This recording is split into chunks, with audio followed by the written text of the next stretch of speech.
Great. Welcome to the Forum of Candidates running for election to the 24th District of the California State Assembly. This forum is co-sponsored by the League of Women Voters of San Jose, Santa Clara, and the League of Women Voters of Fremont, Newark, and Union City.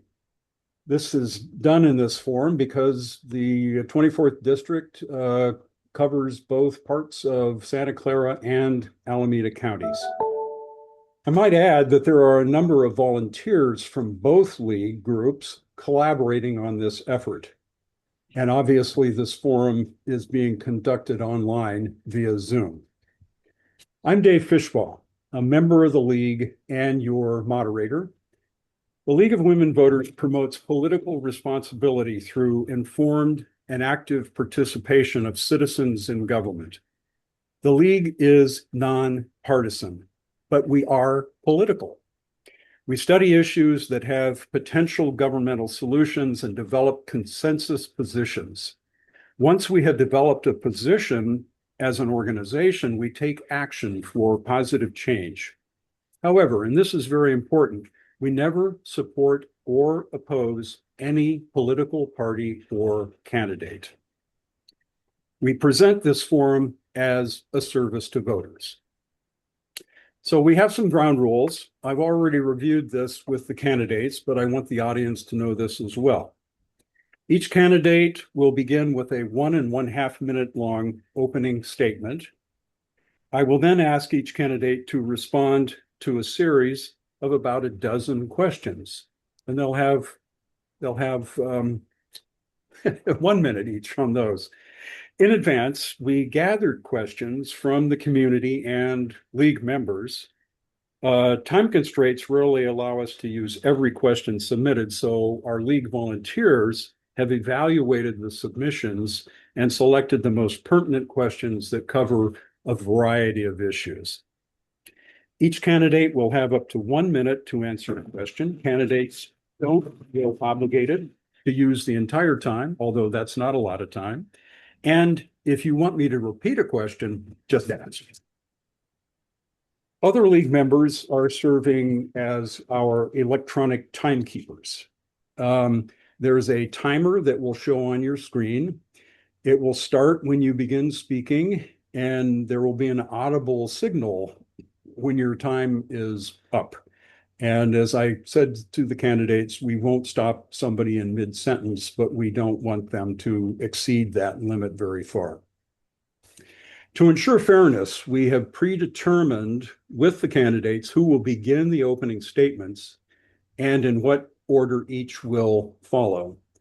Subsequent questions and statements will be asked in a varied order so that the candidates will not consistently follow the same speaker. Toward the end of the forum, each candidate will be provided 2 minutes for a closing statement. So now let's meet the candidates in alphabetical order. Max Hsia, Alex Lee, and Yang Xiao. So let's go to the opening statements. The first candidate will be Max Hsia. We want you to introduce yourself. Let us know why you're seeking to be a member of the California State Assembly and what qualifies you for this office. Yes, thank you so much, League of Women Voters, for getting people involved with their civic participation and voter education, and all the attendees joining as well.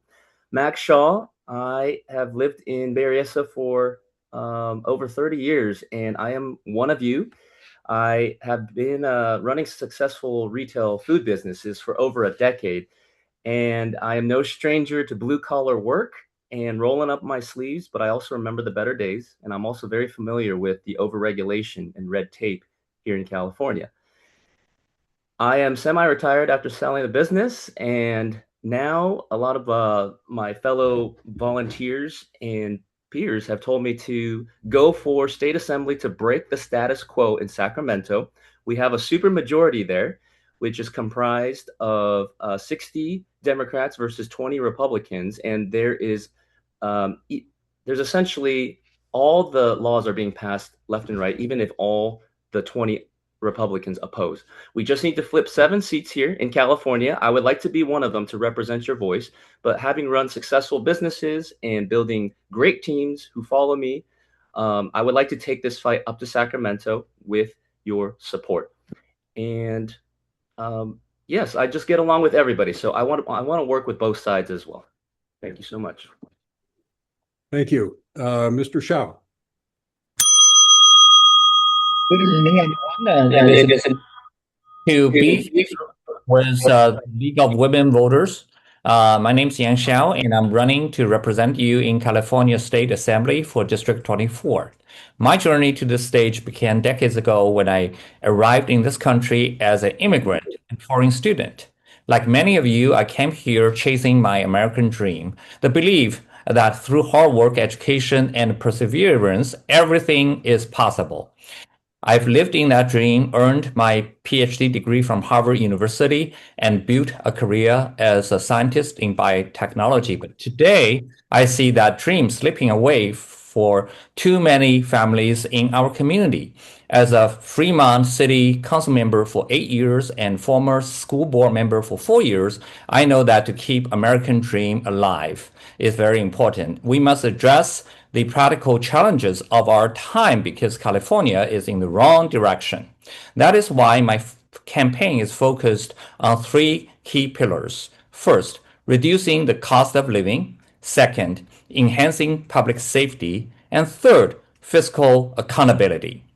Today, you will hear a lot of ideas from others. I will show you that many of those ideas have come to reality through my career in public service over a decade in Fremont. Thank you.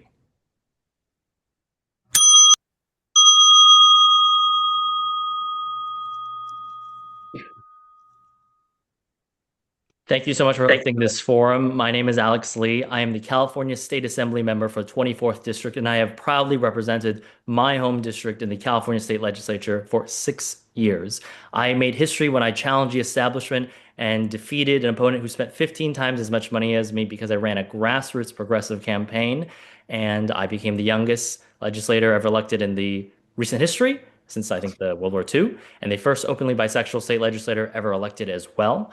And since then, I have become leadership positions such as the chair of the Human Services Committee and chair of the Legislative Progressive Caucus, where I preside over a caucus of 37 legislators. I have passed over 45 of my bills were signed into law. I have returned over $86 million of funding back to our district, and those are investments worthy back directly to the people. I have fought against the corporate establishment because to this day, I'm one of the only candidates. I'm the only legislators in the entire state legislature that doesn't take any corporate money whatsoever. I'm also the only candidate in this race that doesn't take any corporate money whatsoever because I believe in defending democracy and empowering everyday voters to make sure that we are having democracy that works for the people, not for the wealthy. My 3 things I continue to work on are going to be fixing the housing crisis, defending democracy, and taxing the billionaires. Thank you.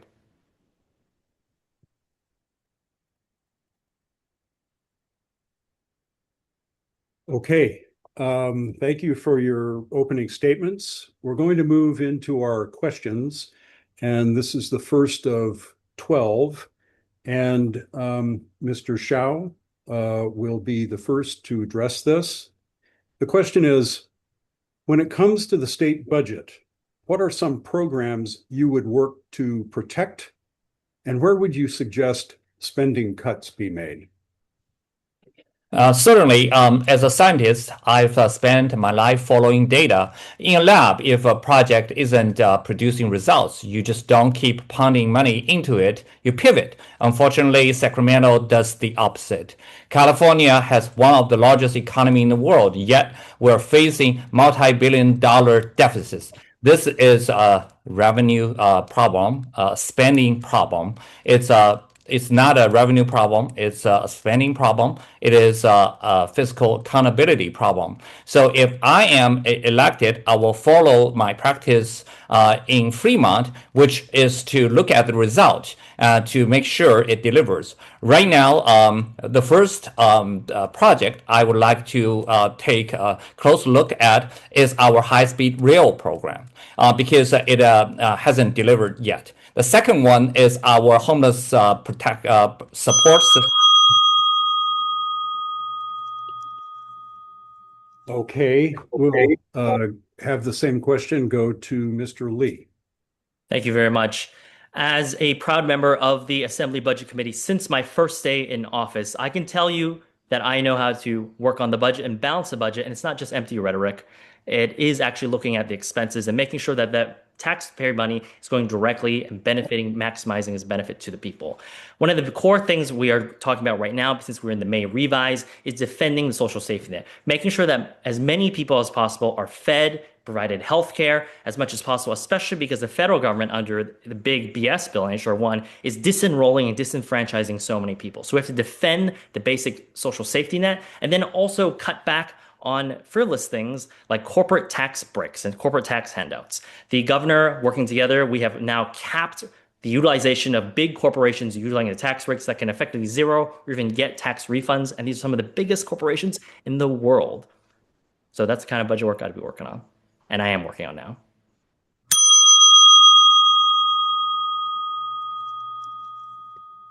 And Mr. Shaw. Yes, I hear balancing budget, voting on budget approvals, yet we are in roughly $32 billion in debt in California.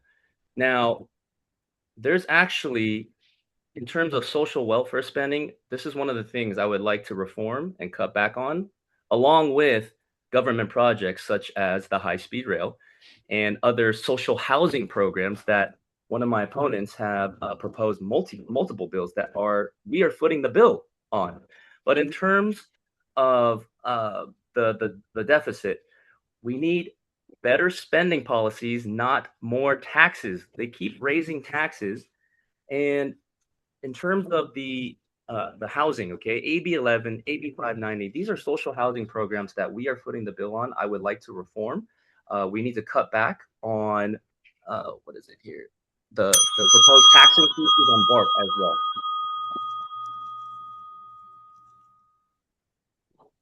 There we go. Thank you. We're moving on to the second question. Dave, we're not doing any sort of rebuttals or anything, are we? No. Okay. You have your closing statements at 2 minutes, and you may be able to do some rebuttals, but as I explained earlier, this is not a candidate debate. All right, the question is this, and it will first go to Mr. Lee. How can California increase its housing supply, and what types of housing do you think should be prioritized? Thank you so much. Well, as one of the candidates stated already, I am the lead and chair of the California Select Committee on Social Housing to produce more mixed use, mixed income, affordable housing that the state has a driving force in. This is a successful model in Europe and in Asia, most famously in very capitalist countries like Singapore, and it is very much producing the results in housing everyone. And I will remind folks is that bills only become operative once they're signed into law. My bills, I've been trying many years, have not yet been signed into law, though we're working on the back channels with the administration. But once it is created, we need to be producing more housing for all income types. And right now, my work in the state legislature is about streamlining financing. And one thing I want to highlight in as we do upzoning and permit reform is also making sure finance is robust and efficient. Far too much of affordable housing dollars and time is spent chasing many tiny grants. Instead, we should be creating one giant revolving loan fund that has also been popularized in many different policies. And I look forward to engaging and continuing that work. And the same question goes to Mr. Shaw. Yes, so we need to lower housing costs as one, okay? We got to build more housing. We got to streamline permits, okay? There's just too much overregulation here in California. I hear stories from friends and developers that things that's supposed to take months are delayed to years.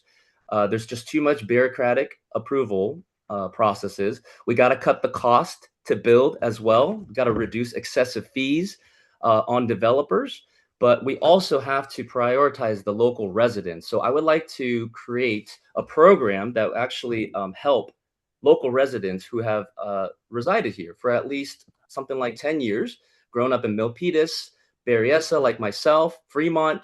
And there's different programs that we can talk about. First-time homebuyer support for locals, incentives for workforce housing, teachers and nurses. That has to be paid back over time, but something to keep our longtime residents here and not leave.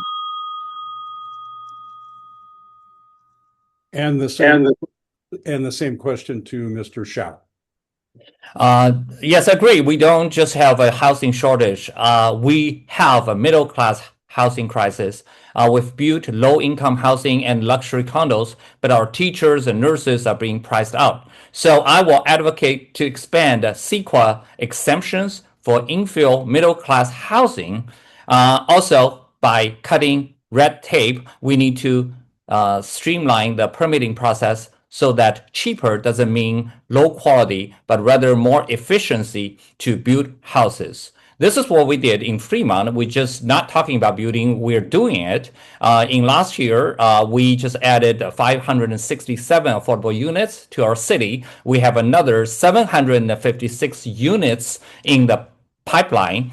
We also broke ground on the Walnut Avenue project, which would include 120 below market units. Approval, we have done it in Fremont.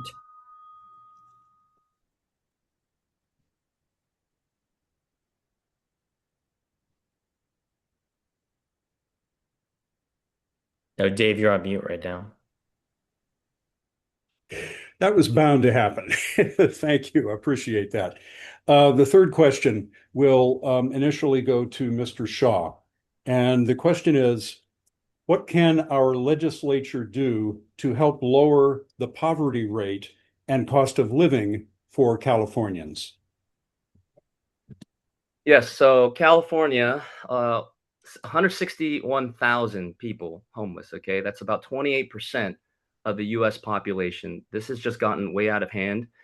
A big part of this is we need to start twofold. We got to propose programs that actually help the homeless and not just go to nonprofits, and we don't know what happens to the money. I would like to hold them accountable, but we also need to just cut back the cost of living and help with that as well. We can't be increasing taxes. Measure A was an increase in sales tax in Santa Clara County that I fought against last year with my volunteers. Unfortunately, it got passed due to misleading advertising, but I am against higher sales taxes.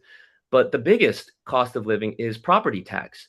They want to reassess our home property values by getting rid of Prop 13. And our taxes for some are going to go from $5,000 to about $15,000 a year. This is why people are leaving. Same question to Mr. Shao.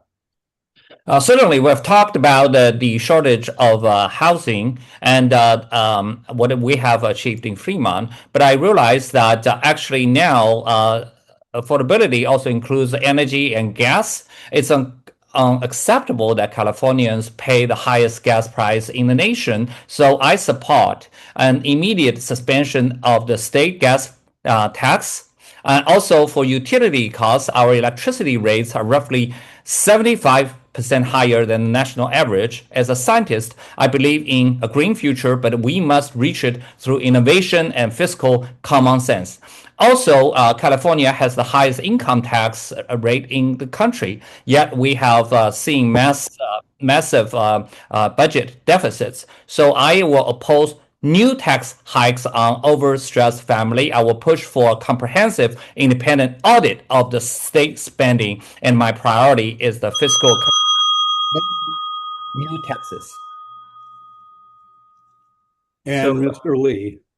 Thank you. So roughly 1 in 3 Californians unfortunately live in poverty. In the Bay Area, you can be a family that makes 6 figures and still basically barely get by. This is still true of me as a legislator. I do not have the means to even buy a house in my own home district.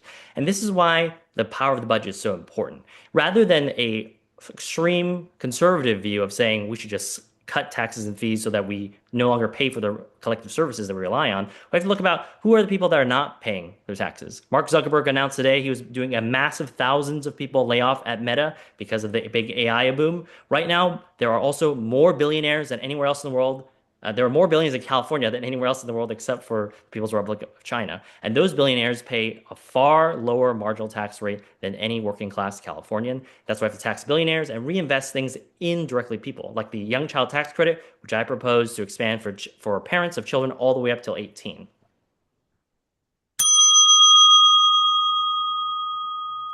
Thank you. We're going on to question 4, and this will initially go to Mr. Shao. And the question is, in your opinion, are the current programs to address chronic homelessness working? What would you do differently? Certainly, for homelessness, I think, first of all, I've seen no fiscal accountability on the state part. They have spent over $24 billion, but we have seen the number of homeless people increase by 50%. In Fremont, rather, we have been very successful in dealing with the homelessness issue, and I want to bring that success to Sacramento. We emphasize, first of all, on housing affordability, which I already gave you the numbers. Secondly, we have adopted a new campaign ordinance to make sure that the public spaces are protected. And secondly, we are successful in removing the long-standing encampment, and our housing navigation center has a 60% success rate. National success. And Mr. Lee? For the vast majority of the time in California, the problem of homelessness was solely the responsibility of cities and counties. They failed to do so, so the state stepped in very recently in the last 5 years, where we spent billions of dollars to get more people housed. Now, the problem right now is that for every one person rehoused, almost 1.4 people become unhoused because of poverty, cost of living, those kind of issues. Most people are one bad medical emergency away from becoming homeless. We have to recognize that. I do not support criminalization of homelessness like Fremont has done, where you simply push the problem around or arrest your way out of it. We have to support true, meaningful solutions that actually get people into new pathways towards housing, like Fremont's Housing Navigation Center, which I was an early supporter of, and I got multiple millions of dollars to run that center when there wasn't enough money for the city to do so. So state funding went directly into Fremont's goals to house more people. So we have to continue to build more affordable housing and house people through effective housing policy.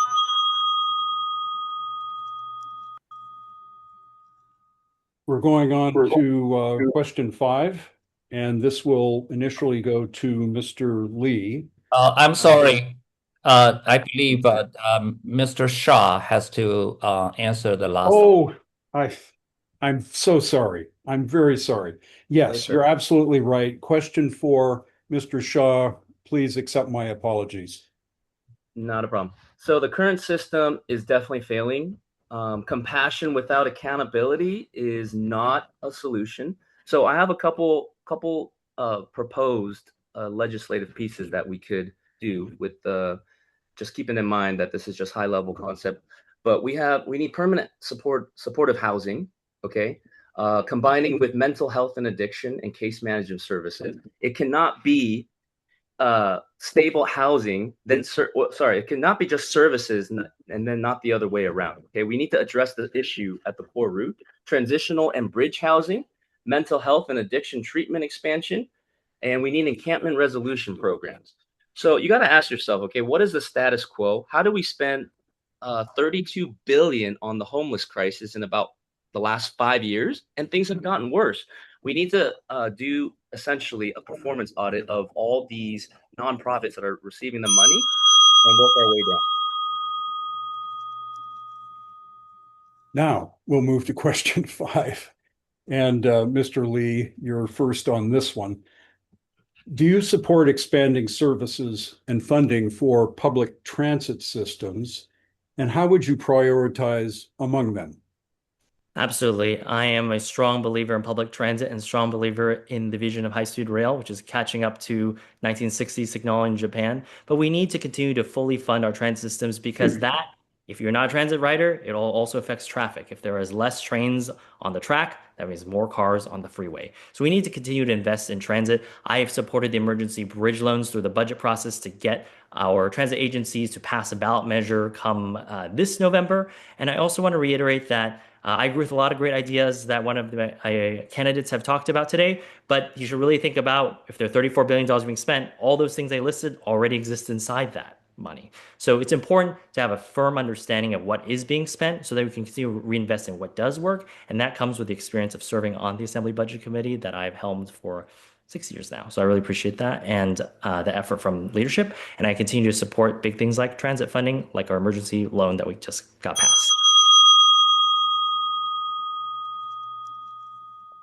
And Mr. Shaw. Yeah, so just a quick note on that. Just because somebody's passing bills and getting things through legislation doesn't necessarily mean it's good legislation, okay? And I also want to address that there's a reason.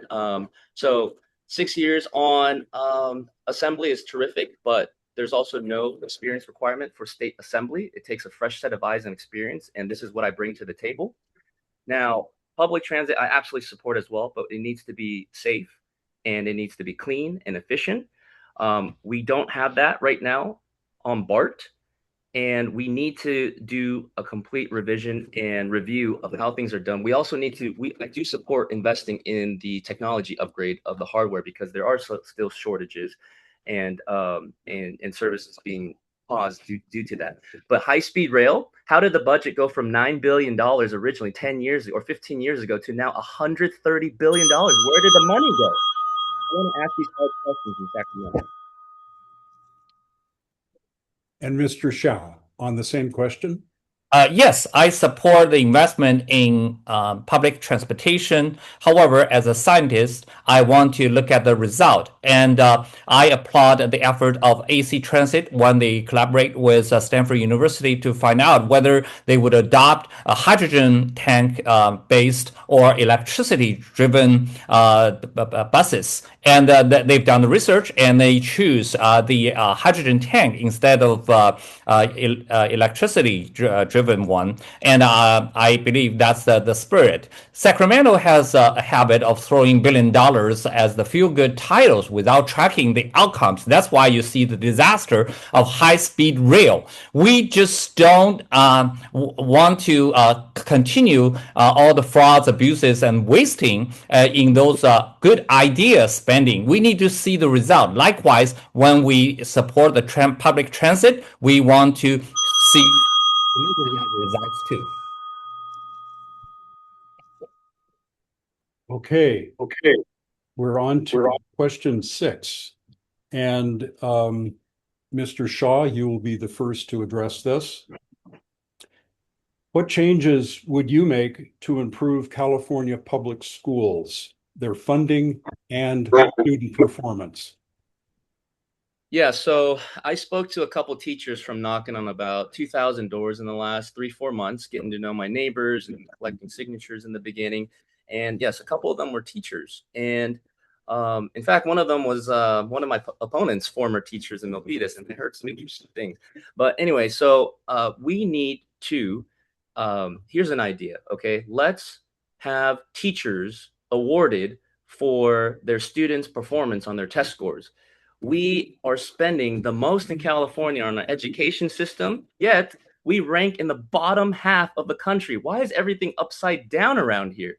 When you run a business, this is not acceptable, okay? In all categories of its education, public transport, homelessness, it's like running a business. If you don't have money to make payroll and buy a cost of goods, you can't continue. So I would like to reward teachers who put in extra effort and actually elevate their students' test scores.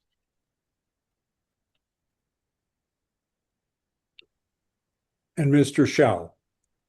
Sure, as a scientist and an immigrant who came to this country with nothing but an American dream, I worked hard, and education is also deeply personal to me. My PhD degree at Harvard was not a gift. It was earned through hard work. So I believe every student in California deserves the same opportunity to excel based on their own merit.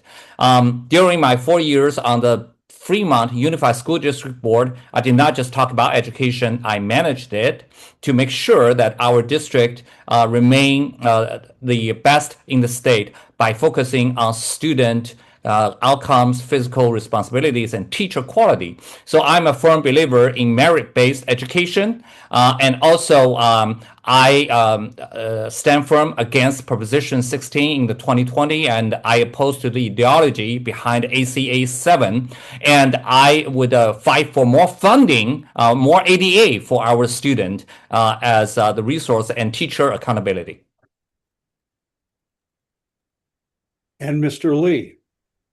So I'm a proud product of public schools in Assembly District 24, growing up in Milpitas in San Jose. And most immigrant families like mine that came here imagined the Silicon Valley with the best schools in the world. But consistently, we are not fulfilling on that promise. And that is because we have a very broken funding system for our schools. What we need to move to, and I fought for and co-authored several times, is move to enrollment-based funding, which means just like in college, you have 1,000 students going to school, you get paid for 1,000 students, not for 80% of this 1,000 students coming on a regular basis.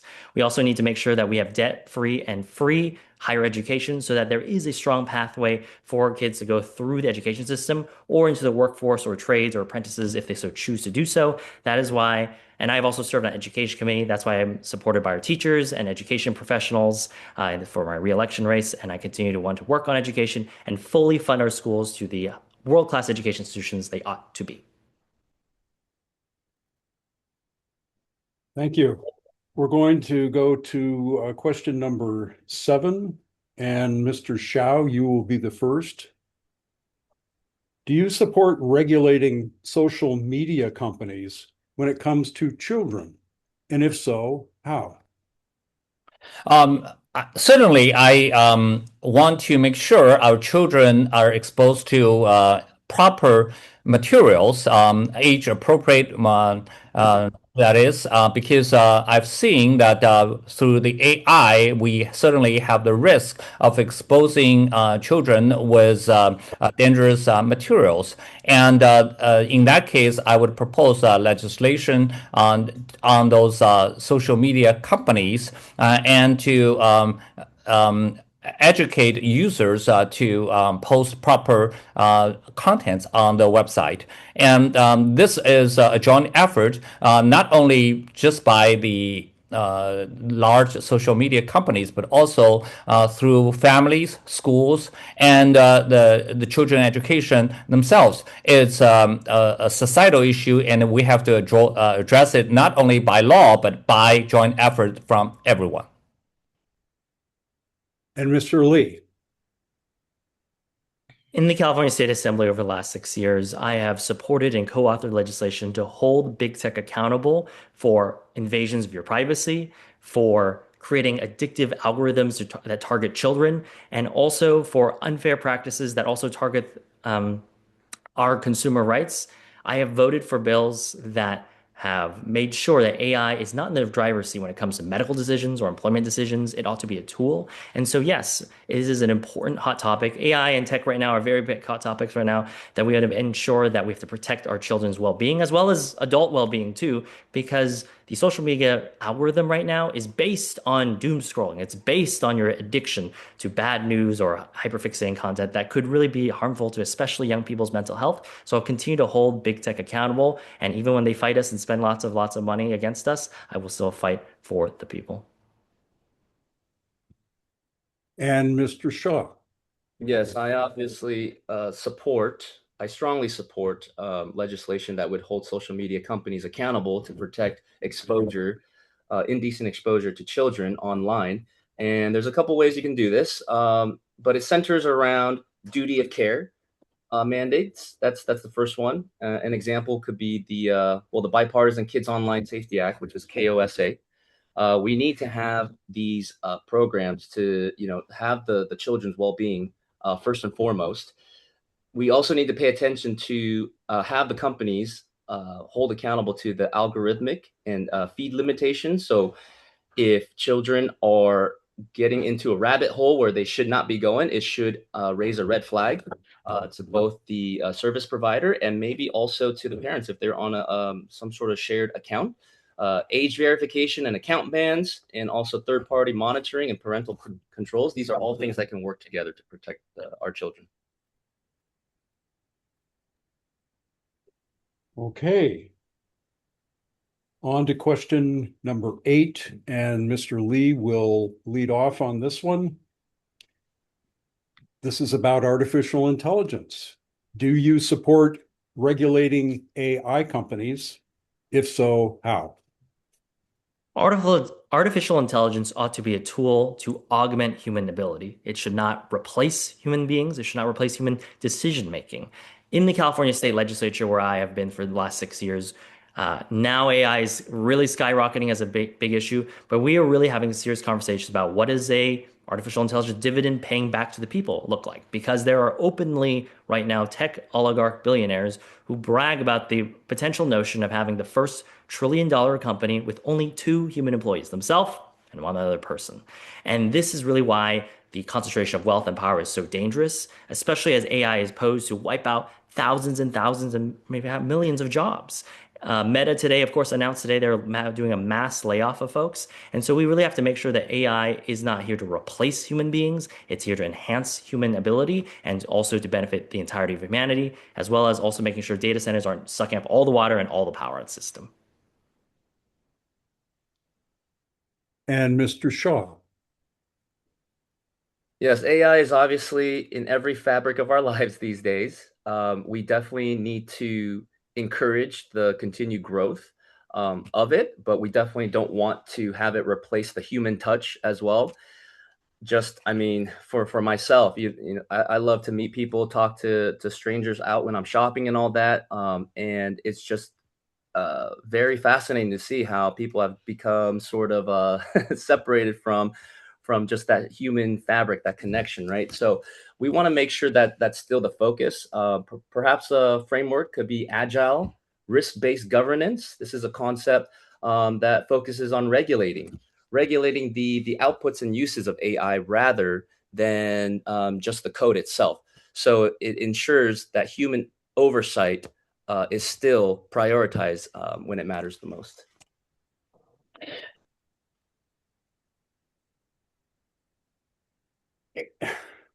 And Mr. Shao. Sure, in my professional life as a scientist, I work at the cutting edge of biology. So I know that innovations like AI isn't just a buzzword. It is the engine of modern economy, especially in the Silicon Valley. So AI doesn't happen by accident. It requires a government that understands how to get out of the way of the progress while providing the stability businesses need to grow. In Fremont, actually, we benefit from AI. Fremont is home of the 7 of the world's 10 largest AI server makers, and we have over 30 factories and more manufacturing jobs than anywhere else in California in AI area. And so I want to bring this success story, the Fremont model, to the rest of District 24 and all to California. So I will advocate for the workforce development to give more AI-related industry and reliable energy to avoid competition of energy with the data centers.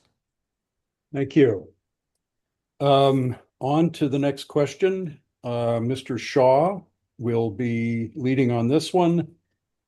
What can be done to address the rising cost of insurance and the needs of property owners and insurance companies? That's me, right?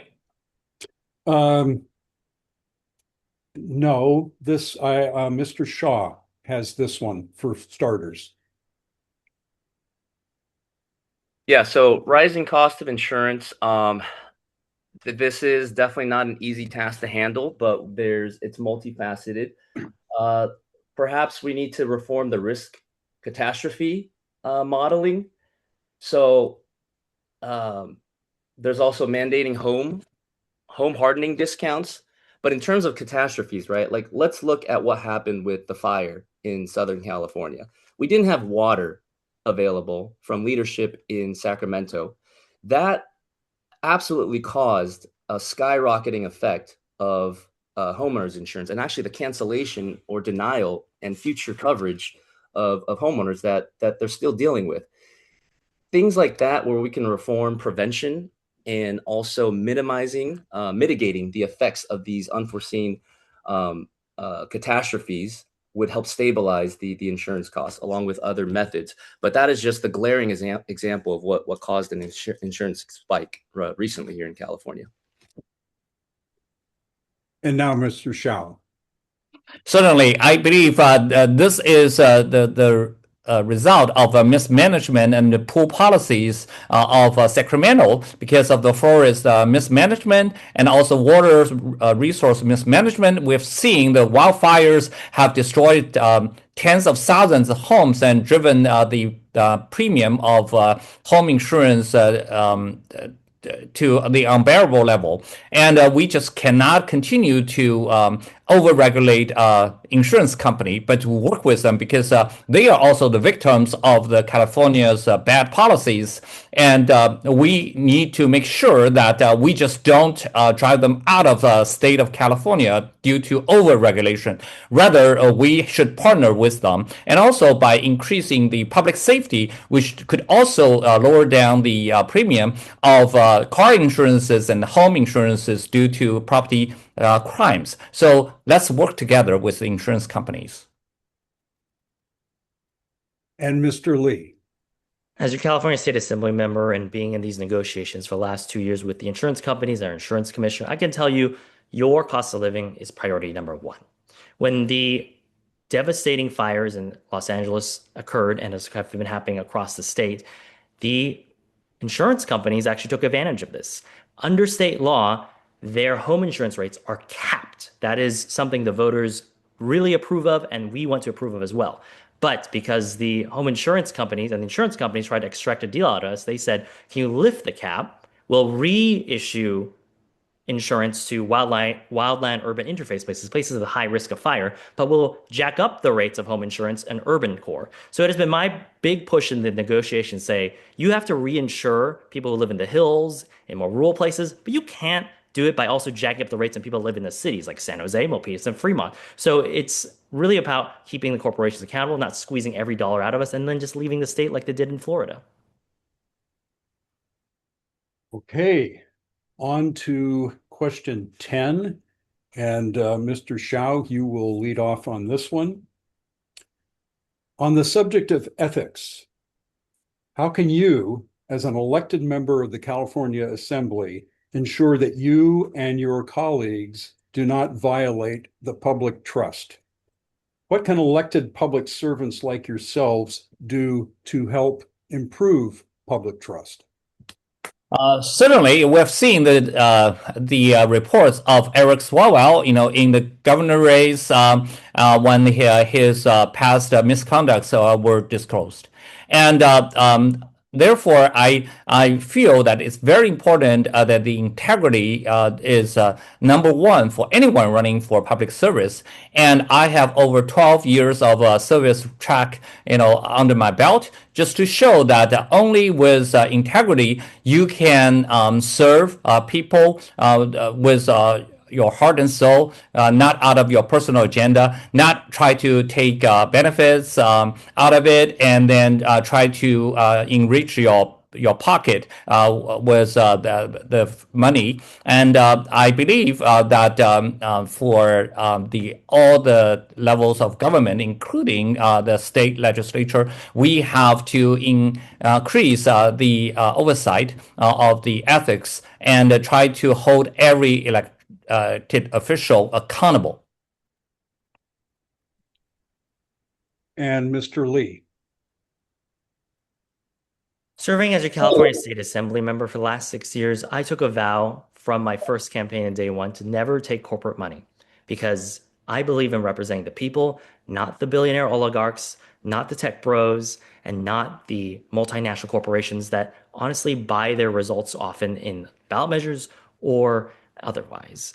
We need to make sure that our democracy is working for the people. And so you can trust in my ethics in the sense that in the last 6 years, I have fought for the people and not taken a dime of corporate contributions because I don't want to be beholden to them whatsoever. And continually, one of the first bills that I did was to ban corporate contributions in elections whatsoever, banned foreign influence corporations from spending elections, and now also working on multi-state initiative to redefine and challenge Citizens United so that our voices as the people are actually reflect democracy, not just the highest spending corporations and their lobbyists. So you can also see that also I don't make a lot of money at being a public servant. I can't even afford a down payment in my own backyard.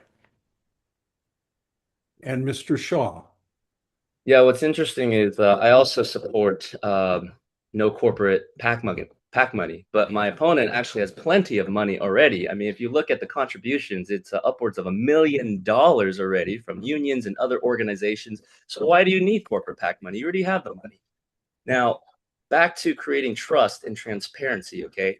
I would like all financial disclosures available to the public that anybody, a normal citizen, can review and have access to as well.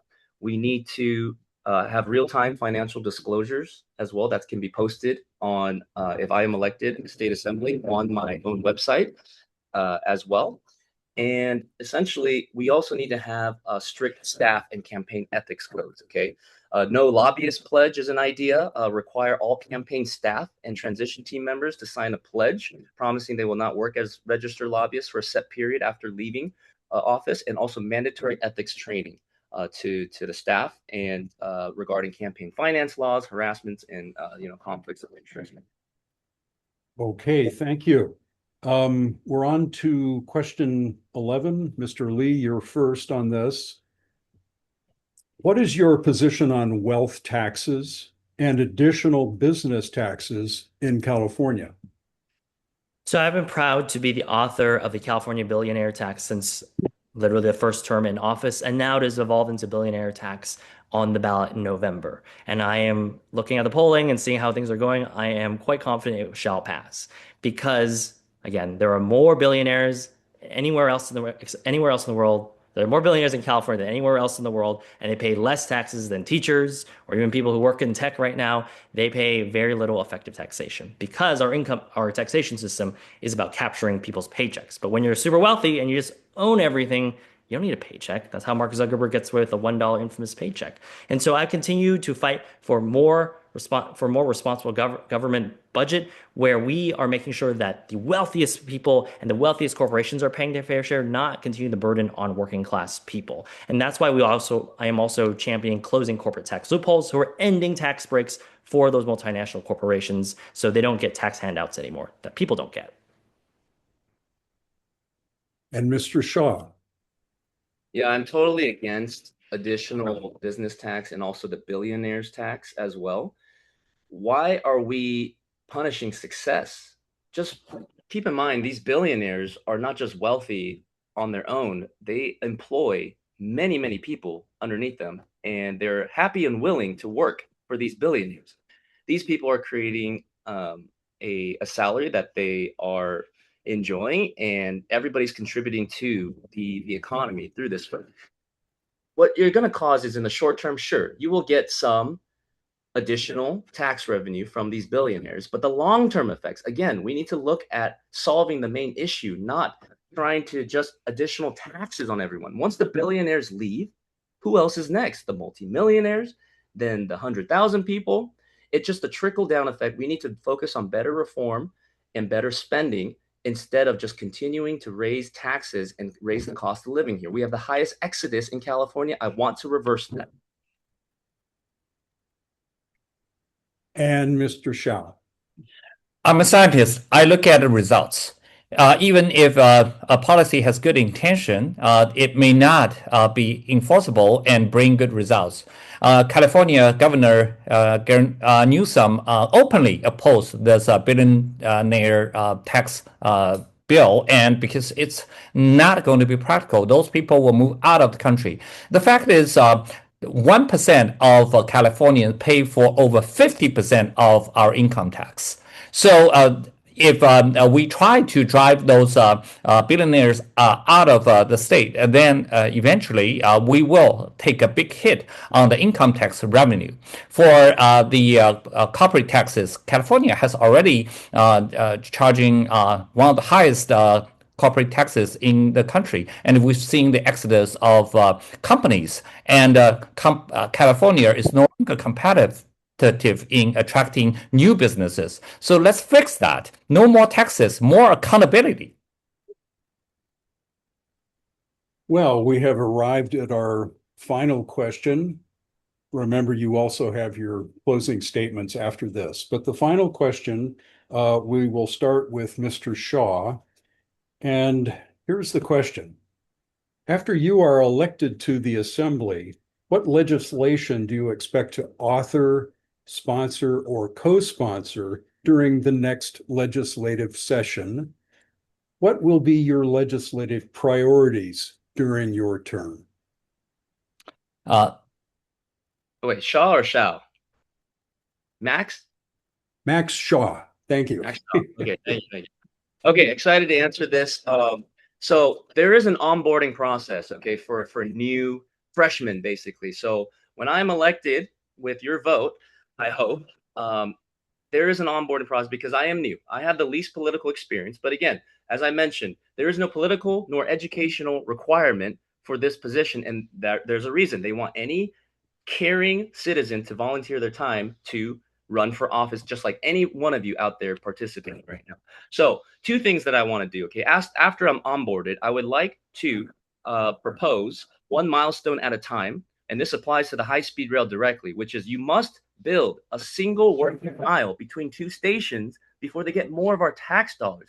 If we had this legislation, we've already had probably Central Valley working with a couple stations already. Number two, because we're running out of time, I want to propose the MAX unit, MAX, maximize accountability of execution to address non-injury crime to still hold criminals accountable. And this will work directly with police officers. Okay, Mr. Shao. Well, my legislative priority first will be to eliminate all the frauds, abuses, and waste in the state spending to keep the state budget balanced. In California, during my 8 years Fremont City Council, we have navigated complex economic cycles while maintaining a balanced budget and protecting our essential services. I will make sure California would do that. Secondly, my legislative priority would be to full funding of the Proposition 36. I'm very sad that today we didn't talk about public safety at all, which is near dear to my heart. I will make sure that police officers and our judicial system will have enough resources to fight against the crimes, which is actually the fundamental to the realization of everyone's American dream. And I will work with both parties to make sure we have the right law there. And Mr. Lee. Having served in the California State Assembly for the last 6 years, I do recall the orientation day where I introduced my first bill because I already had the skills to introduce legislation from day one. You can look on my Assembly website today of all the bills I'm working on in this legislative session, and we have a lot of great bills in there from about defending democracy, universal health care, and building more housing. Those are all great bills that I'm working on. But next year, I am excited to work on another bill that has several iterations that I want to highlight, is that I'm going to reintroduce the child tax credit. Child tax credit at the federal level was effective under President Biden and the Democrat Congress in eliminating child poverty.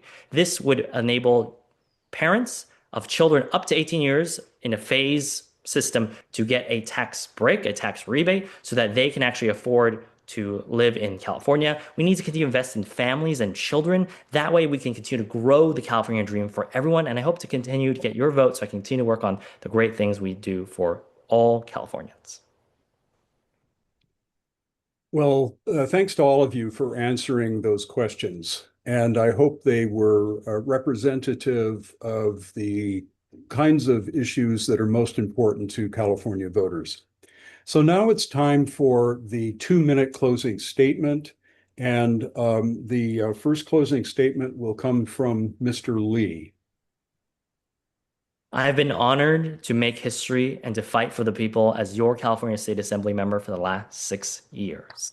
Prior to serving the state legislature, I was just a staff member writing bills. So when I got on there day one, I introduced a ban on corporate spending in elections. Since then, and even today, I take no money from corporations in my elections whatsoever. I fundraise from working people, from individuals, and yes, labor unions. And because I do work hard at this, we do raise a lot of grassroots money and able to spend on elections. And it is really important to me to continue in my leadership positions as chair of the Assembly Human Services Committee to navigate California through a very combative, hostile, extremist right-wing government, federal government, that is attacking our working class Californians, taking them off of healthcare and essential services. We need to continue to invest in the social safety net, and we have to also tax the ultra rich billionaires. Right now, they have embedded themselves with all the way up to the White House to be super corrupt. Like the DOJ just announced today that there is going to be a $1.6 billion fund for January 6ers.